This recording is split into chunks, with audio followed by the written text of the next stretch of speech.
I'm Martha Scheeler with Team Hope Library. I'm here to interview Laura Hobbs. Shasta County, ran for Supervisor District 2, still in the running as far as I can tell.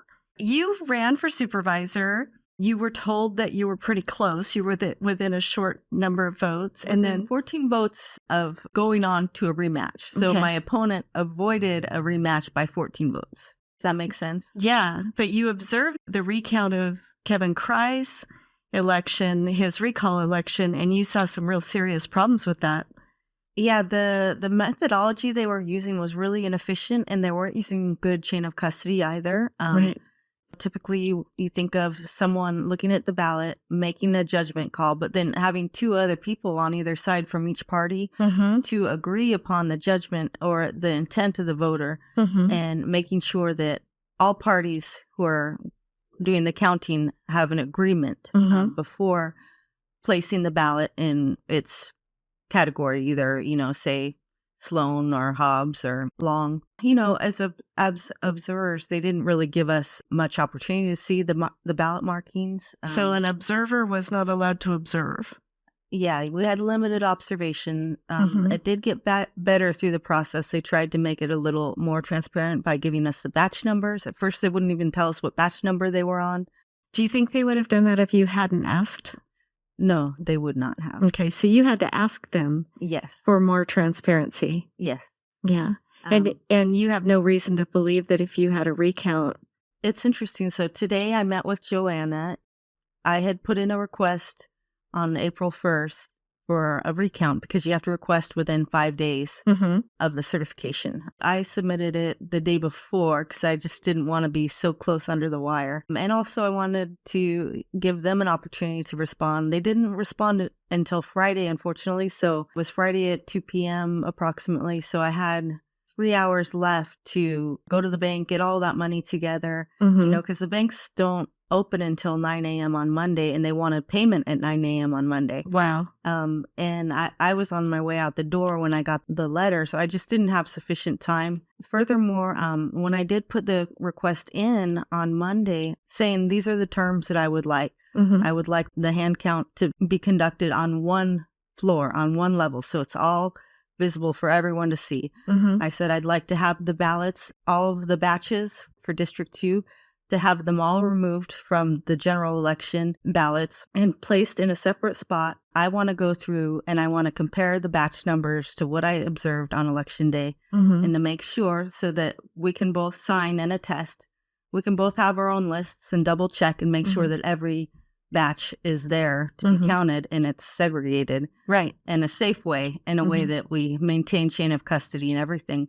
And I had a few other of those types of requests just to make it more efficient, more transparent, and to make it Totally reasonable. and also to maintain chain of custody, to maintain, because these ballots themselves, just opening the boxes and breaking that seal, and then each batch of ballots has its own paper seal as well, which has information written on it. These documents are pieces of evidence. So Right. in order to access and break those seals, I want to be sure that the hand count is going to be conducted properly, fairly, and accurately. And that it's preserving the evidence and not spoiling it. Yeah. So it can be used if there were ever future action, just taking whatever cause you want to take, and yet you don't have a chain of custody. We actually asked the Secretary of State for communications between the Register of Voters and Secretary of State, but we received all of the chain of custody documentation from all 58 counties.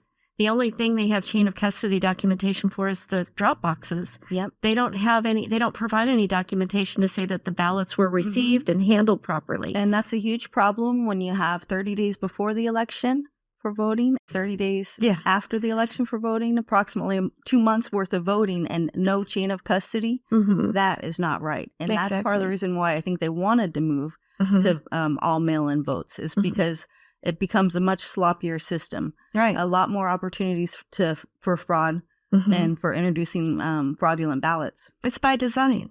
Yeah. It's designed. It's codified. The election fraud is written into our code, our regulations for the state. Unbelievable. Yeah.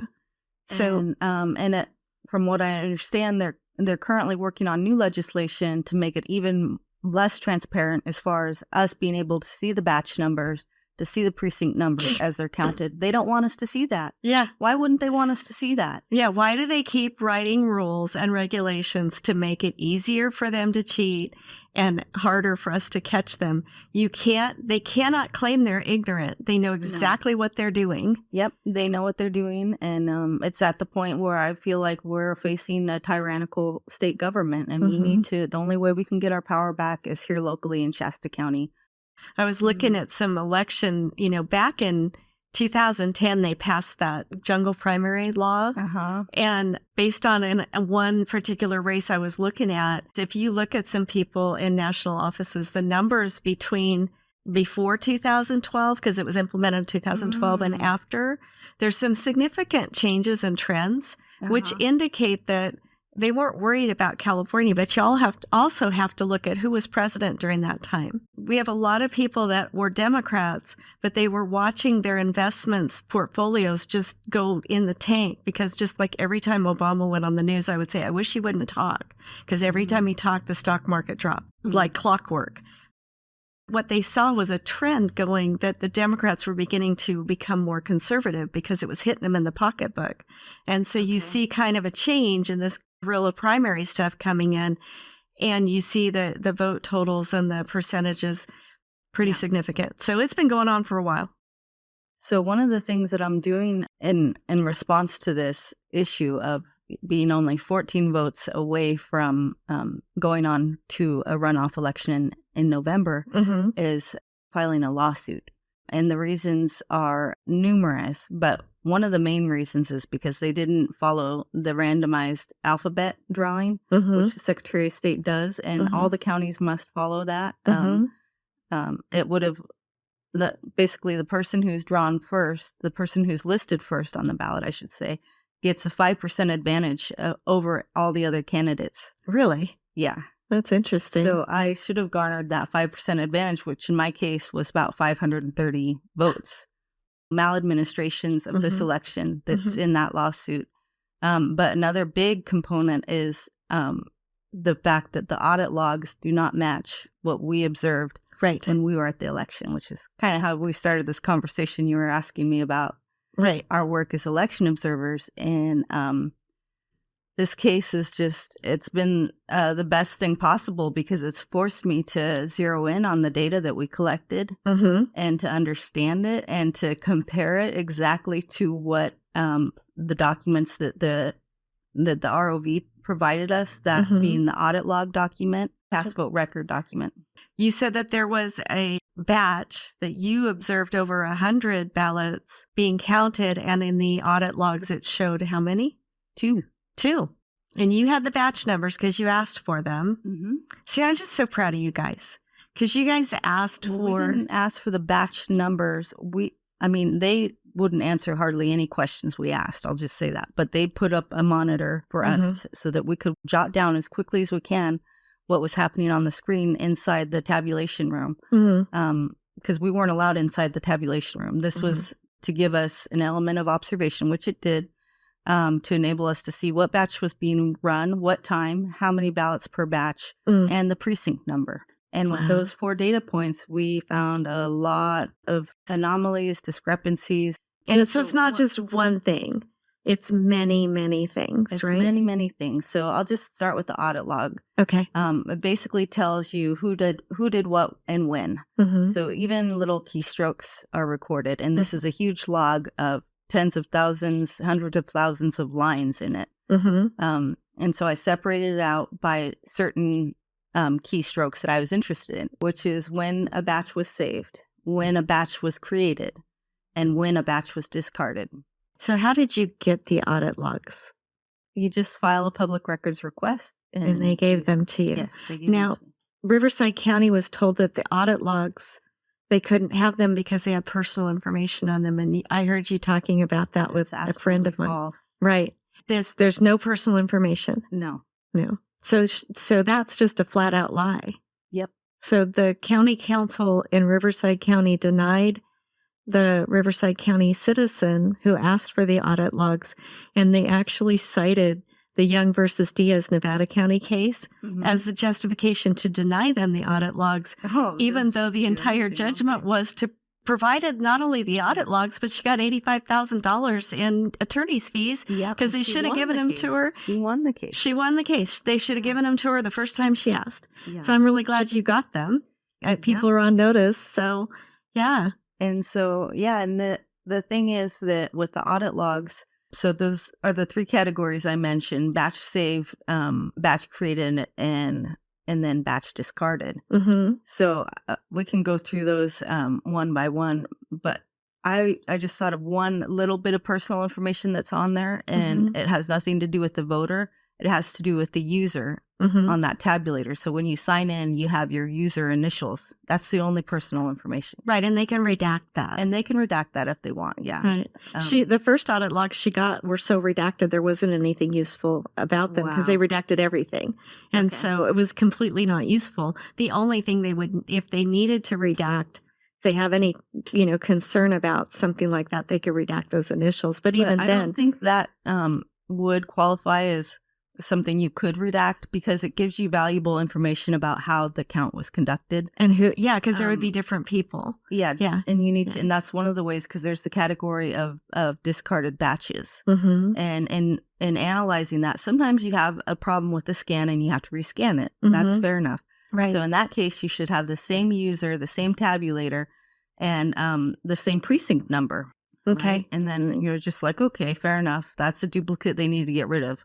Okay. But what I found was there were 40 instances of batches that had a different precinct, a different user, and a different tabulator. Okay. So those are batches that you don't want to be discarding. Those are unique batches. I call them the memory hole batches because after they get scanned, they get put in a cardboard box, never to be seen again. Right. And unless there was somebody sitting there marking all this stuff down, you would never even know that those batches existed. Okay. Well, the audit log gives a little bit of a paper trail, but sometimes there was discrepancies. And what I found more often than not, there was votes missing rather than votes added. There were some cases of votes added to batches. Okay. But there's about almost 500 batches for the entire election. I looked at about 160 batches. 98 actual ballots were missing, and you only are more than 98. So if you counted all of them from all the different batches where they had missing, where it didn't add up to what we observed, in District 2 alone, it was 1,400 something. So you had over 1,000 missing ballots, and he escaped a runoff by how many votes? 14 votes. 14 votes. You have every reason to be like jumping up and down. Yeah. And demanding. The biggest finding I found throughout all of that, and that was just last week on Wednesday, I discovered that none of the precinct numbers that I wrote down as an observer and that others who came there to the office wrote down matched the precinct numbers in the audit logs. Whoa. And we're talking, out of hundreds, and we found maybe one or two matches, but all the other precincts did not match. What we're talking about here, like each district has about 12 to 15 precincts. Most of the mismatches were not even within one precinct. So it was as if they were crediting me votes from entirely other precincts, or entirely other districts, rather. Some of the batches, actually, the dates that they had for when they were run, they didn't match the dates that I actually observed the election. And really? Yeah, they didn't match, and they preceded the dates that the ballots were actually run through the scanner by like 2 days. So the audit log was saying, yeah, this happened 2 days before I know that it happened because I saw it with my own eyes. And some of them even a month prior. Wow. It was just outrageous. Well, it is. And how does the board certify the election with those kind of problems? That's what I'm wondering. And I think they need to start answering those questions because according to Joanna, the deputy ROV, they use the precinct numbers to balance the results of the election. They balance it based on precinct. Wow. And so the precincts, that's the whole scaffolding by which they organize and display all the results of this election. They have to balance it by precinct. And those are her words, balancing it by precinct. And somebody said that, was it our registrar of voters that said that if the board doesn't certify it, the Secretary of State said they don't care, they'll still certify it? Well, the Board of Supervisors declare the election, and that's what our ROV was saying. That if they decide not to declare it, the Secretary of State will still certify it. So it sounds like they'll still certify it. It sounds like the Board of Supervisors needs to take an official stand on it, maybe even in the Superior Court, stating that it is not certifiable. Do you think our board would take a step like that? No, they just went ahead and declared it. And they voted 4-1 to declare the election as it was presented to them. So how do they do that? They just violated their oath of office. They swear an oath to the Constitution, and the Constitution clearly states that every voter's vote will be counted. And you have evidence that there are voters that had their votes, 98 of them in that one batch, their votes were not counted. That's enough for them they're violating their oath of office. That's insane. I just want to say out loud, they are liable, personally liable for that choice to vote on that. And there are those that will hold them personally liable for RICO. That is exactly what that is. If you violate your oath of office and you certify an uncertifiable election, trust me, there are people that are poised to do that. I hope that we can actually get to the bottom of what's going on. And that's a big problem. That's why I didn't move forward with the hand count today, was because I could not get them to commit to which ballots contain or which batches contain which precincts.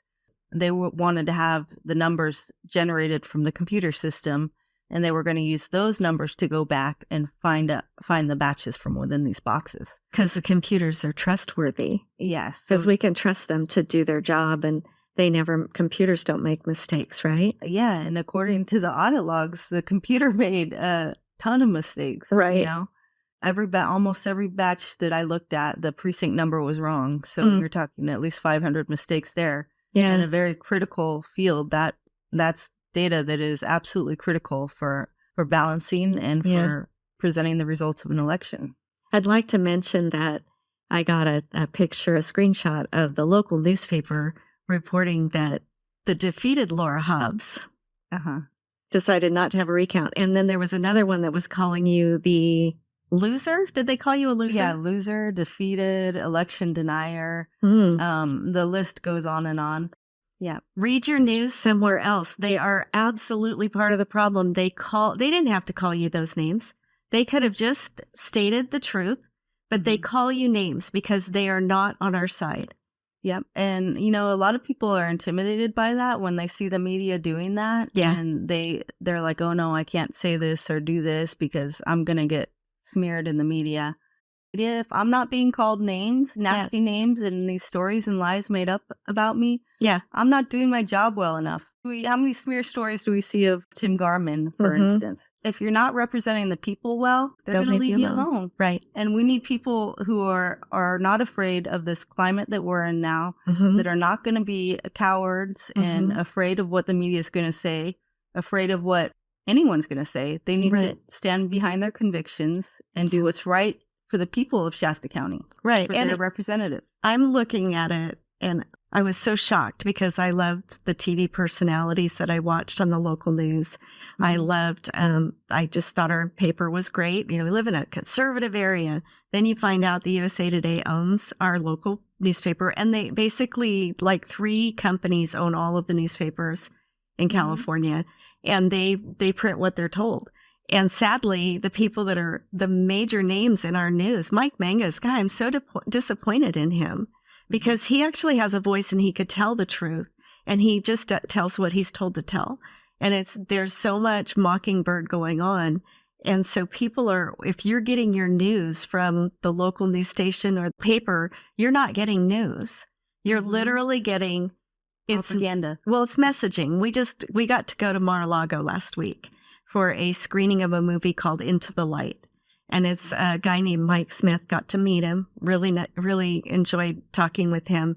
And he basically, the movie Into the Light, if you haven't seen it, get it, buy it, give it to your friends, because it shows how Hollywood is they're literally doing social engineering through their movies. It's not just that they're like, oh, they lean this way, so they're literally deciding how to make movies so that they can influence us to manipulate our emotions, to change our minds about things, to make us believe things that aren't true.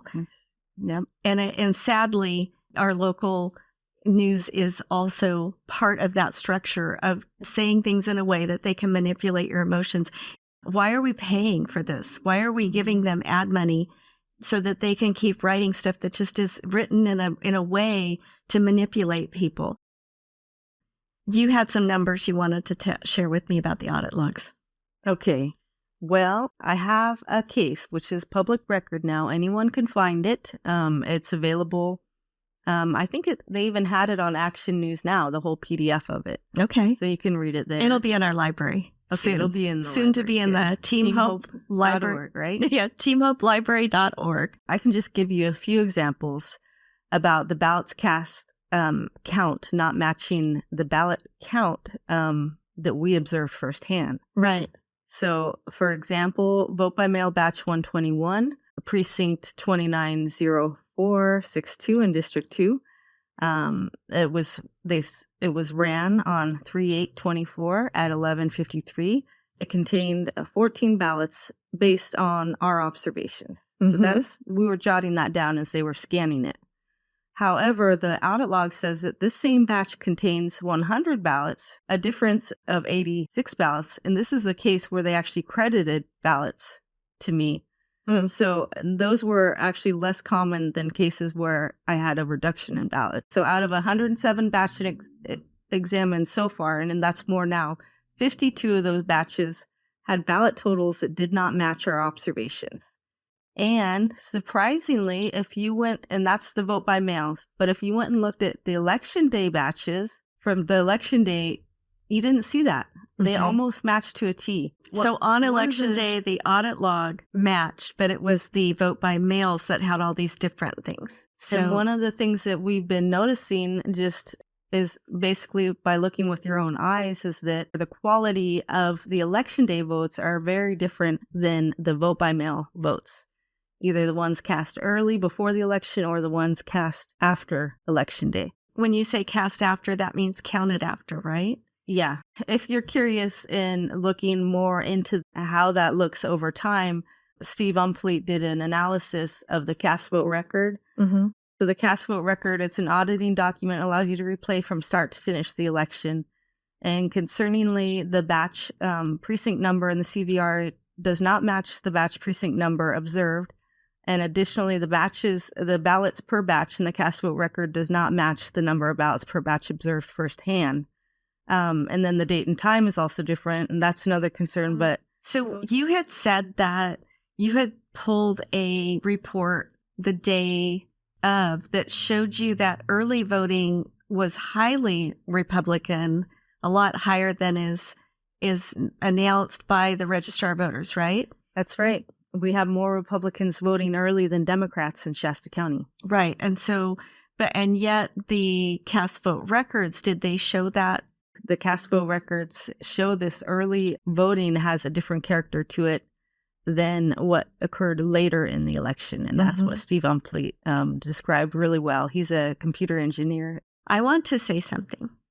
If anybody thinks for a second that you are defeated or you've lost or you're a loser, I would like them to be aware that all you're doing is reloading.